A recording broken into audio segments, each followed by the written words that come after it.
Well, last time I had the Kia K900, I asked the question, could a $60,000 Kia make any sense? And I found that it actually did. Now this one behind me, the 2016, has some tweaks to it. So, will I still be impressed? Let's find out. Nothing is majorly different with the Kia K900, but there is less chrome now. But from this angle, you'd be hard-pressed to tell it apart from the last version. Most of the change is back here with the light treatment and the exhausts. It's smoother, rounder, and it flows very well.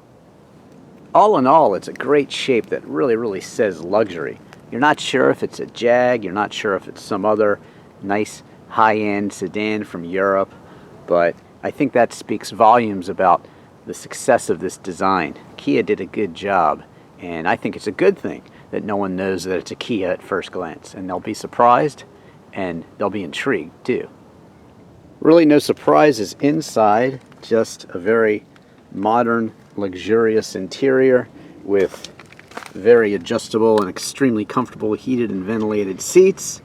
You'll have no problem getting comfortable in these seats, very supportive, and the back here very soft and comfortable. Nice. On the center console you get deep storage with a tray. There's also a charger down there. Here you have the controls for the infotainment screen, also some driving controls for your phone as well. This one opens up the back sun screen. You can pull up the video cameras. There's a snow mode for driving, and you can also pick your drive mode over here. There's many driving modes, more on that later. Electronic parking brake. You can actually shift this transmission right here. It's an 8-speed automatic, or now you can shift it with paddle shifters too. But I like the fact that Kia lets you access the infotainment screen a couple different ways. It's very easy to get where you're going with the touch screen, or these buttons down here and this knob. You can also press that too. So it's really nice. And for that reason, for my Drivin Ivan technology integration score, I'm going to give it a very strong 9.5 out of 10. All the tech is right where you need it and expect it to be. You've got real knobs to control the channel and the volume, and I really like that. Dual zone climate control, certainly straightforward and easy to use. Everything is right where you need and expect it to be. Kia does a great job at studying the competition, as does Hyundai, of course. And just look at this nice wood accent on the steering wheel, along with some nice stitching, and really everywhere you look. And the dash, very nice materials. They learn a lot from studying the competitors, and they incorporate it and make it all their own, and it really works. Nice. Rear passengers will not suffer in the Kia K900. Check it out. A reclining seat in back. Very nice luxury touch. And seating for 3 across. There's also new and improved back cushions here. Note the huge panoramic sunroof, very nice. You also get your own automatic climate control back here. That's a nice feature. And some storage here, and your own charger as well. The trunk is a bit of a mess right now, but just look how much it swallows up. Plenty of items here, and I've got my disc golf discs. If you like disc golf, check out my disc golf videos elsewhere on YouTube. But a very large trunk, and of course it is totally automatic and shuts that way too. Nice. The Kia K900 is powered by a 3.8 liter gas direct injection. That's GDI, not gosh darn independent, meaning someone who's not in a fraternity in college, but gas direct injection V6, which makes 311 horsepower and 293 pound-feet of torque, 0 to 60 in 6.2 seconds, onto a top speed of 149 miles per hour. There is also a V8 available, and you can expect 17 miles per gallon in the city, 26 on the highway, with 20 miles per gallon overall.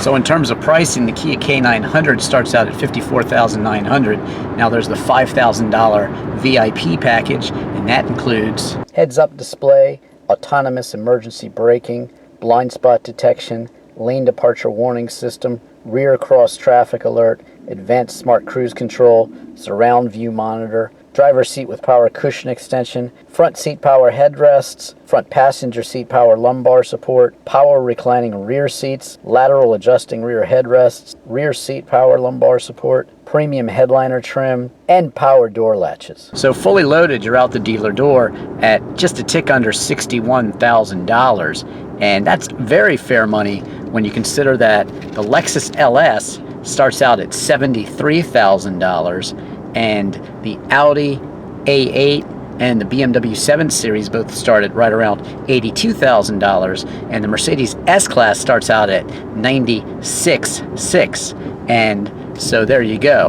But those are just starting prices for those cars. Remember, this one's fully loaded at just under $61,000, and they are just starting at those prices, so you're well up into $100,000 to get those cars equipped the way this one is with all of this luxury and tech. Not touching the brakes, but it's okay. The K900's got me. It's using its radar to keep me a safe distance from the car in front of me, and it's also telling me the speed limit, which is nice. So any speed up to 55 miles an hour right now, this K900 will keep me at. It's the joy of the adaptive cruise control. Set it in Boston, and if you didn't run out of gas, you could just keep driving all the way down to Florida and not even touch the gas or the brake. Adaptive cruise control. Not just a great safety feature, but a luxury feature too. And if there was a car in my blind spot here, it would also tell me. So I love this heads-up display. Keeps your eyes going forward where they should be. Drive modes include Eco, Sport, and Smart, and there's also Normal.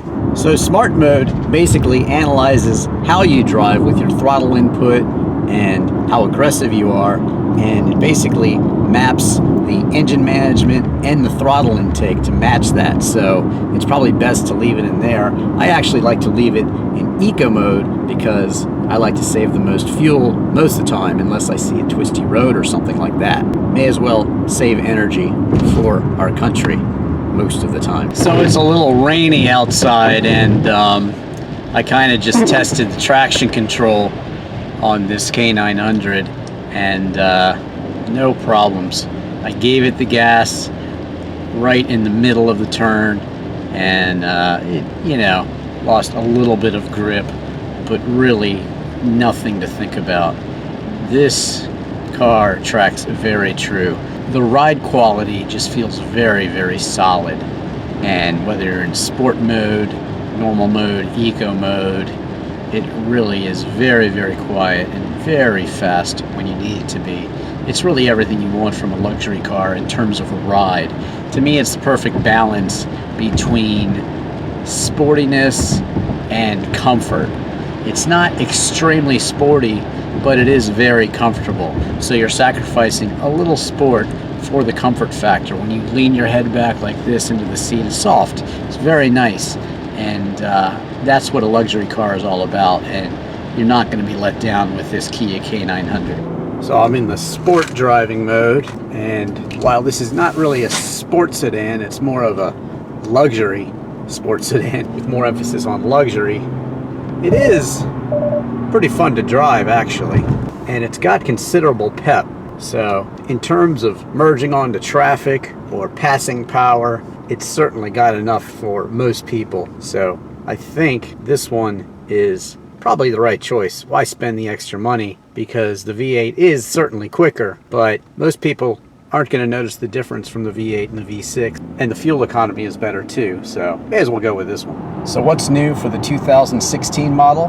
Well, it starts with paddle shifters. That's new. You can now shift it yourself. Also, those headrests in back, they're now fancier and more cushier, so that's a good thing. And on the outside, especially in the back, there's less chrome and basically a newer shape, so it looks a bit more modern and fresh.